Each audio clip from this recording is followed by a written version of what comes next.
there guys, my name is Maggie. I want to talk about moving on after losing your loved one, your husband, your life partner, your father to your children, your baby daddy, however you call them. I want to talk to you about, I want to discuss about this. It's like an issue, let me call it an issue. I'm a widow. I lost my husband way back in 2017.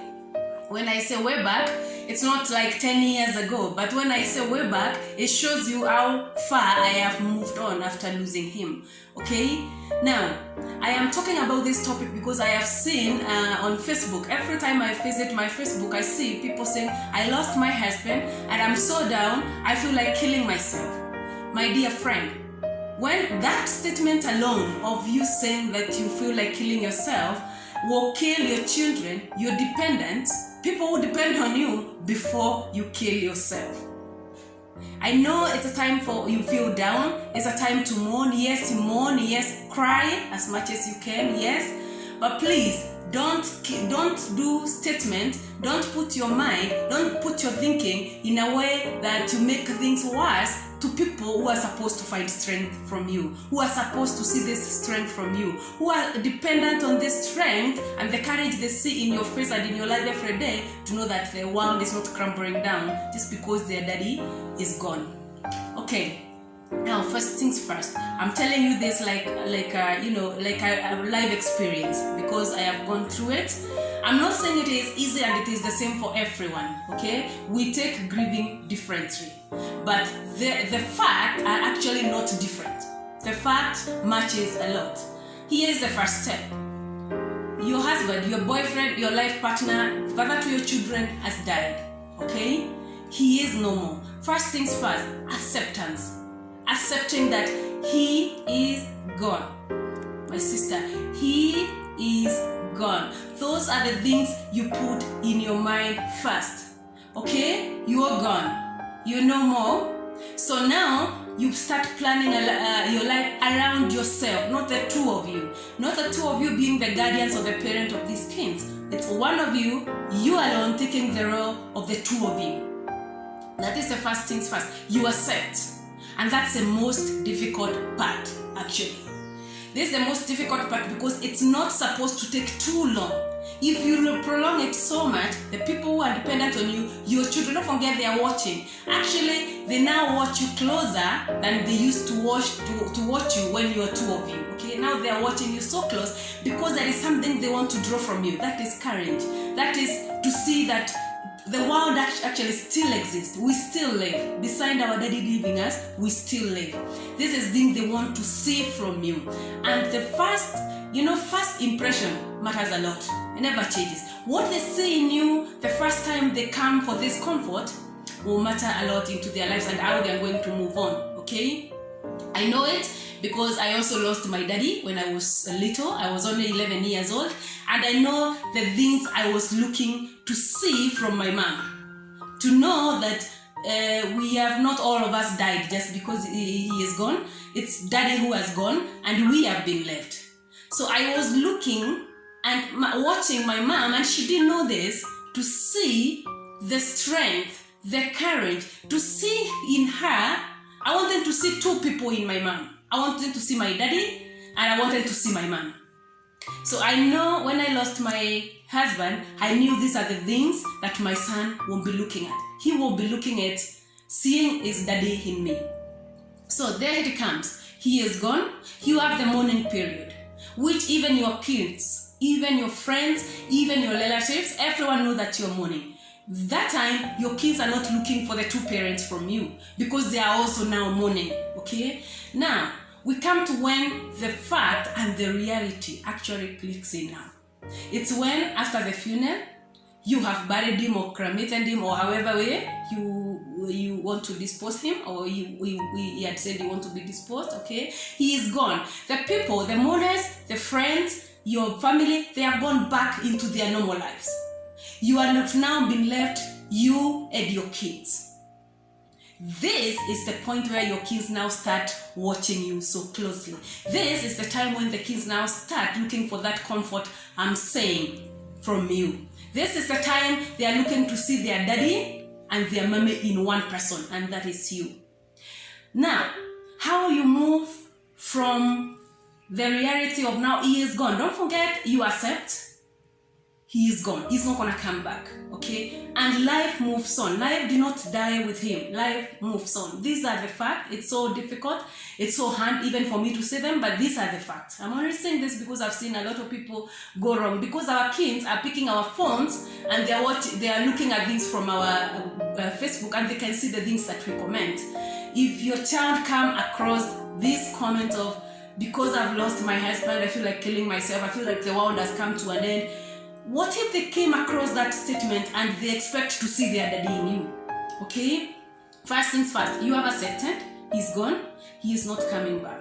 Second things, people have gone home now. The funeral, the morning time is finished.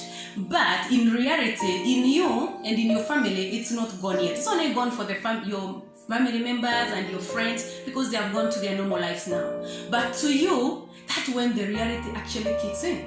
That's when you feel like he has died that morning. When people have left you, when you're only two of you taking breakfast with your kids, when you're only you and your kids taking dinner, taking lunch, or however, that is when the reality comes. Like it's like he has died that morning. Okay? And this is the opposite now. This is the most difficult part. This is the time now you cannot show that to your kids. This is the time you cannot show your dependent or your kids that the world has come to an end, that he has actually died, he has left us, now it's only us. This is the time now you get up. You get up and be two in one. Okay? Now, what are kids looking for? They're looking for the comfort. Don't forget there was daddy in the house. Even if he was working far and he was not there, but there was that word daddy that was revolving around, okay? Now there is no word daddy that will be revolving around, okay? It's only now mommy. And they want to see that daddy. Even if they can't mention that, they don't see that daddy in your life, okay? This is when now you get the strength, you get out there, and you be two in one. In all means, in all ways, you be two in one, okay? Before there were two providers in the house, now there is only one person, one provider in the house who is supposed to provide in a budget that was being provided by two people, okay? You are you now. Now, this is a stage where you start thinking, I'm alone, okay? These kids will go to school. These kids will live their lives as they used to. These kids will see it in me that yes, daddy is gone, but life moves on. If you can be able to do that transition very smoothly, believe me, what you see in your kids will surprise you. I am saying this through life experience because I know, because I saw it from my son. They were so close with his daddy. I started working when my son was 4 months old. So all the other duration, he was brought up by his daddy. You can imagine he was his best friend. In fact, when he passed on, when I called the members of the family, because they knew the relationship my son had with his daddy, their question was, how are we going to tell this to Leah? How are we going to tell this to your son? How are we going to do it? It's going to break his heart. It's going to break his life. But it surprised even me. It surprised me the way we moved on. People have gone, we have buried him. People have gone home, we have been left the two of us.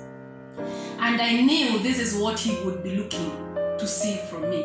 So, first things I did, I promised myself, I am not going to stand in front of a mirror. That is what most of us do. I am not going to stand in front of a mirror and look at poor me who has lost someone and start crying. That one, I stopped. If I was going to that mirror in the bathroom, it's because I'm combing my hair or I want to see my makeup. That is what first thing I did. Not to go and say, oh, poor me, I've been left. Oh, poor us, we have been left. No, that one I refused. If I was going to the mirror, remember, is to comb my hair, brush my hair, or to go brush my teeth, or to look at my makeups. Those are the first things first. You don't go there and look at yourself and then you start rewinding things. You do not do that, okay? Second thing I did, it's becoming so close to my son, okay? I spent 10 minutes, 5 minutes, every free single minute that I got, I made sure I have spent it with him, okay?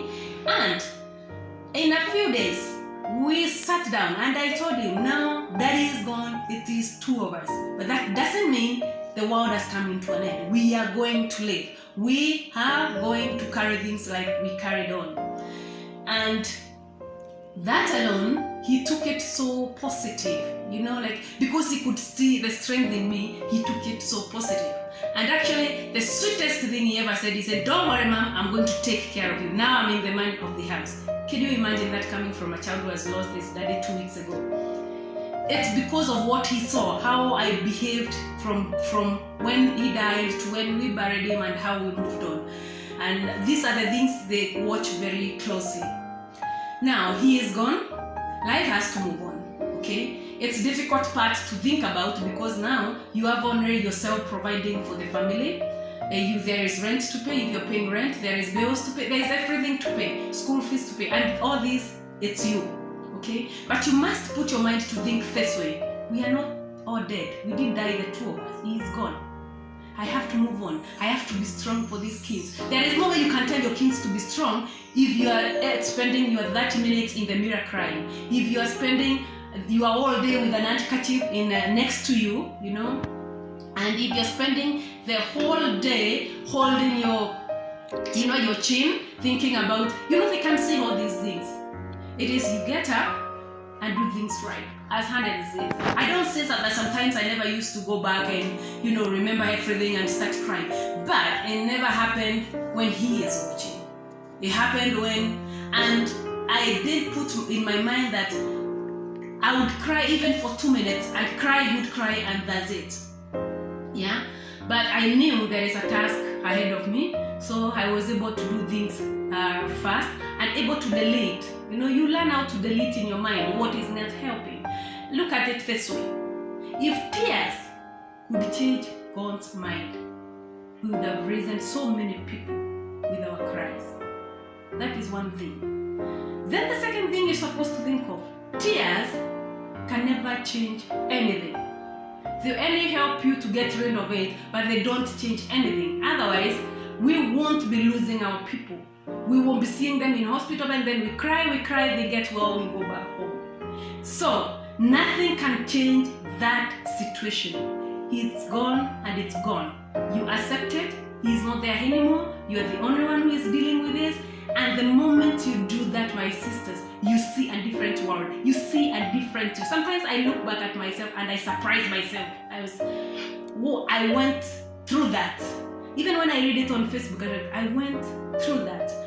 And when someone says, I feel like killing myself, I understand every statement of it, every line of it, every feeling of it, okay?